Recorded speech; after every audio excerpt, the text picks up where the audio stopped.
Hello, welcome to Search with Sean. And today isn't about SEO and AI news, and it's not a chat with an industry expert as I like to do on this channel, as you've probably seen. But it's about, sometimes I'm going to talk about different topics. I've done one on schema, topics like that, EAT that I've done in the past. But this all around ChatGPT and building models on OpenAI's ChatGPT. I use AI a lot in my job, and not to create content, but to do different types of things. And I wanted to just explore some of the ways I use it.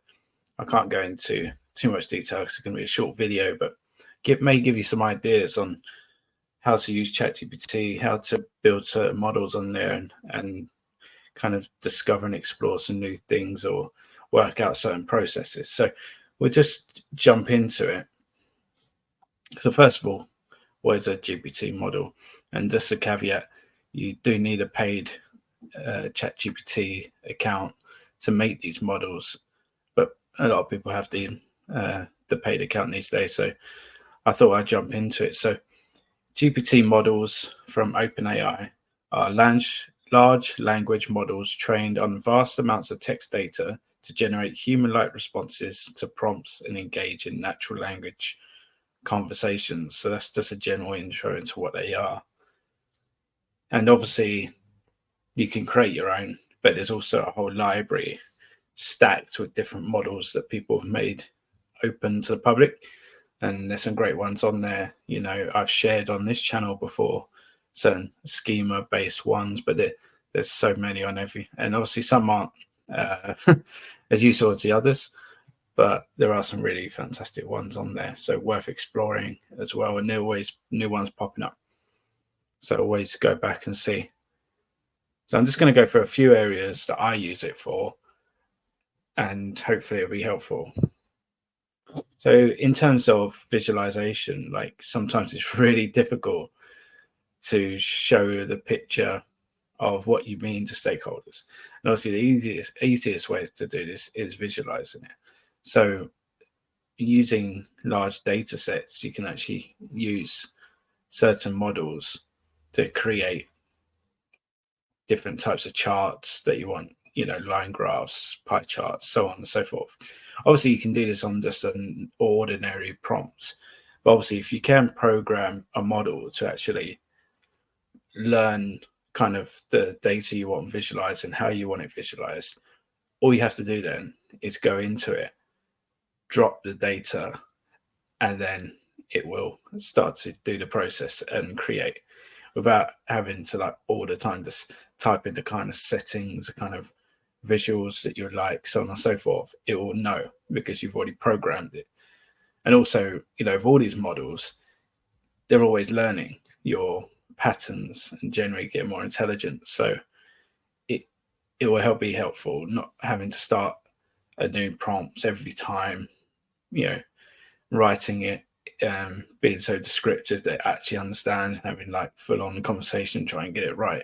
Obviously these things don't mean it's going to be totally right every time, but obviously once it starts learning, it should pick up your habits. And not only that, if you start seeing it's doing certain things that you would prefer it to do differently, you can put this into the training, that you give it. So make sure in those instructions that you correct these sort of things that you come across.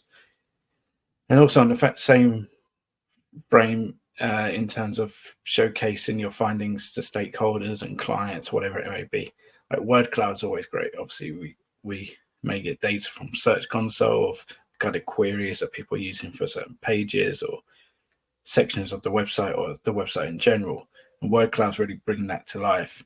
And instead of going to ChatGPT and explain every time you want a word cloud, this is how the word cloud should be set out. The keywords used the most, make bigger, separate themes by different colors and that kind of thing.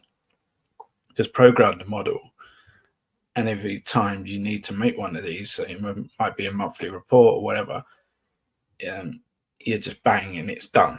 The model will understand what you need, how it's laid out, and you just prompt it to ask certain questions, what the title should be and so on. So yeah, there's a couple of examples there. It's a great way to showcase your results. So moving on, calculations, obviously we all got spreadsheets and things like this, but large sets of data and so on and so forth, and there's different ways to do calculations.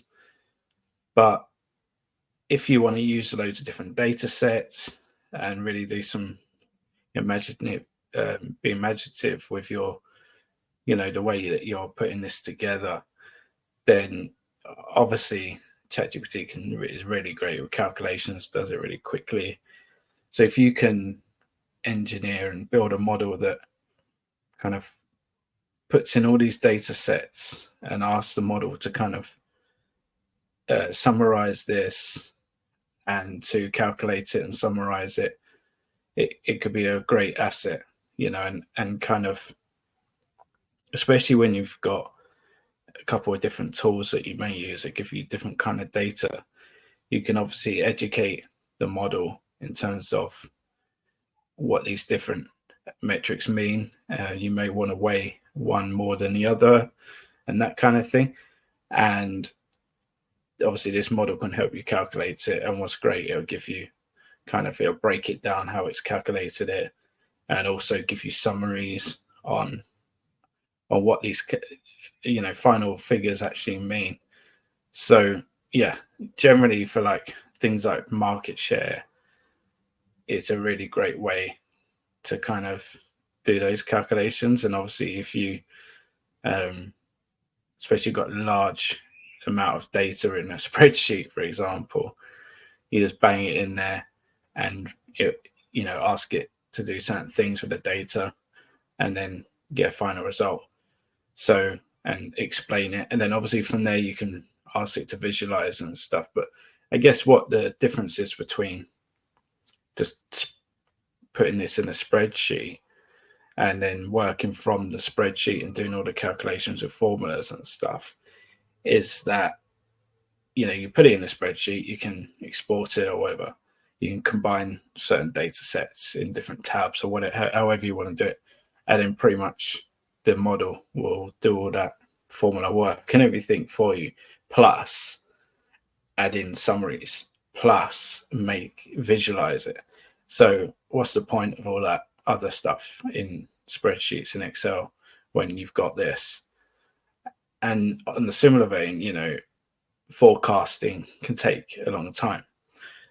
But if you can get all that historical information or different data sets, whatever it is, to make that forecast, you can program the model to understand the way that you want it to be forecast and the different things you want included and considered in that forecasting.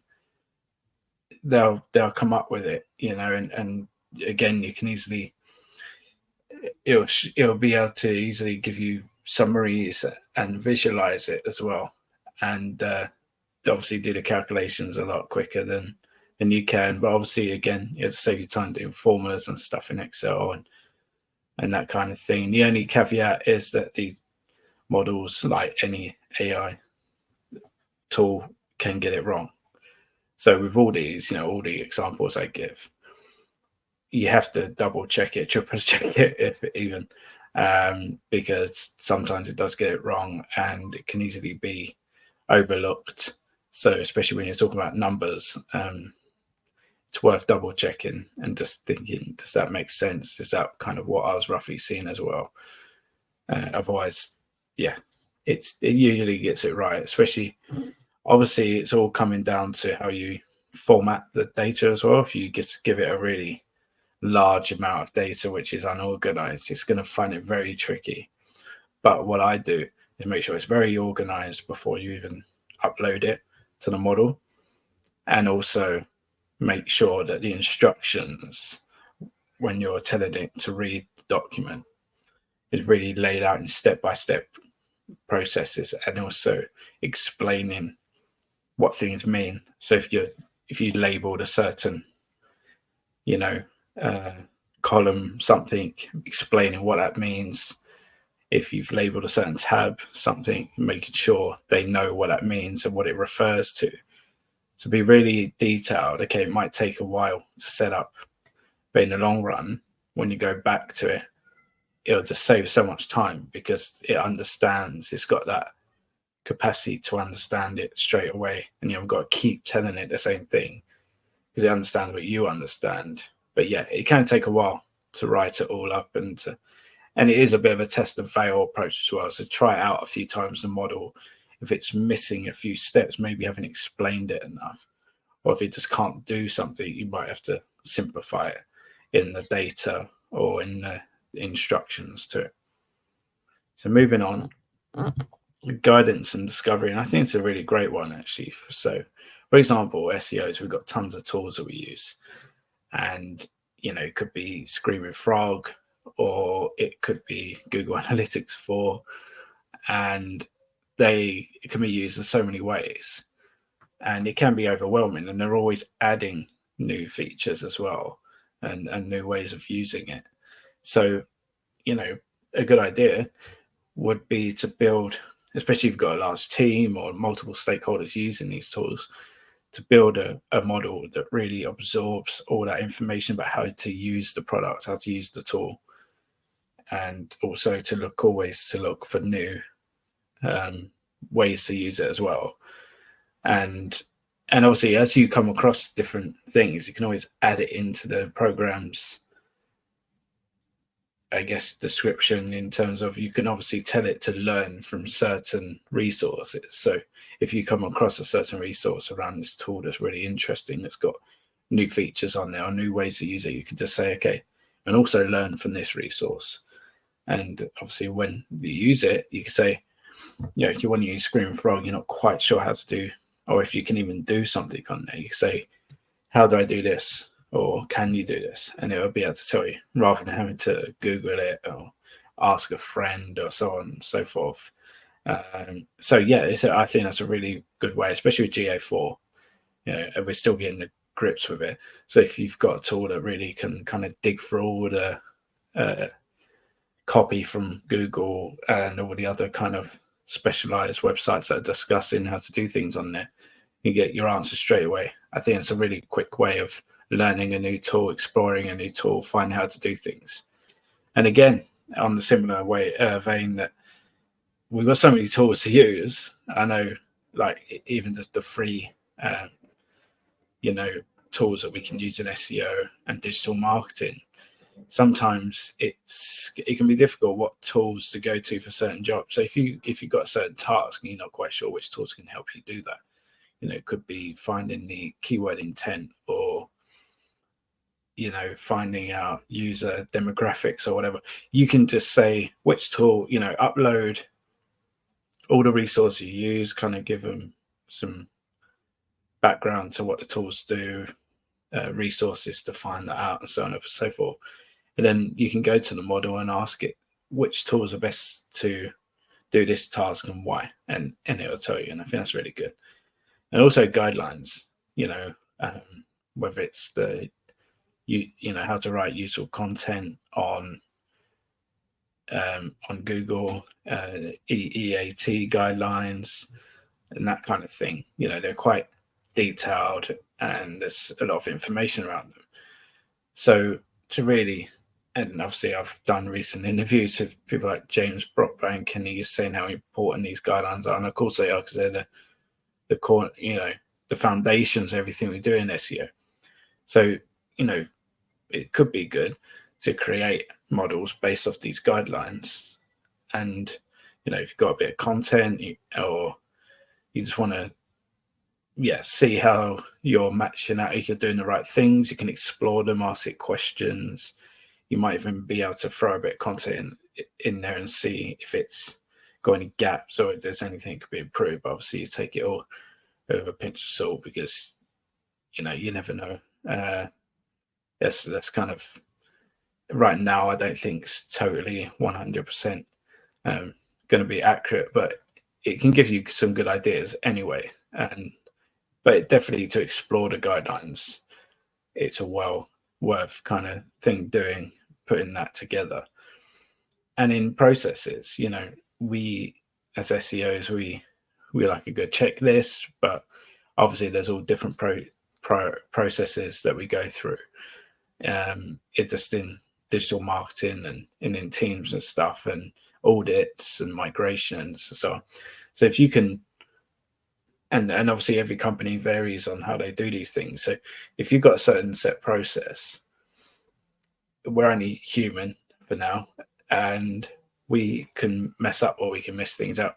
So if you lay out these processes in a step-by-step format in these models, then obviously you can go along using these models and make sure that you're following it step by step, nothing's missed out. And obviously this can help other stakeholders as well. So I think that's also a really good way of using these models. And in a similar sort of theme, I guess, is prioritization. So again, I think this is one of the best ways to use it, because again, we all have our systems, how we prioritize things.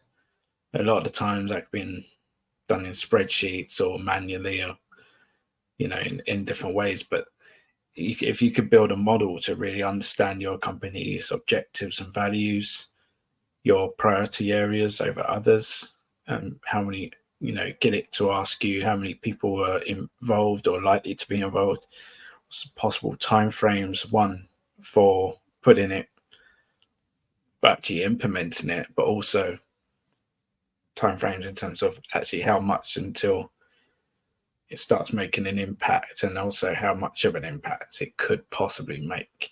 And then putting these all together, weighing them against different these different aspects, and then giving you an overall score on how much of a priority it should be against others. And then obviously you can make all these models as complicated or as easy as you want. For example, you could then go on to say, you do want to compare this against another task, and then compare this against another task, and then obviously you can build a table of comparisons against how you should prioritize these different tasks that you've been set. So yeah, I mean, that's all I have for today. It's a really quick video about how you could possibly use ChatGPT models, and I think they're really useful. Again, I don't really go into much of the things like keyword research or content analysis. I think you've got to be slightly careful with that, but I'm not saying it can't be done if you carry out in the right way. But these are the different ways that I use it the most, especially really helps me in, like I say, prioritization, monthly reports, displaying information to different stakeholders, and learning and discovering and using my different tools. So yeah, hope it helps, and see you on another video. Bye.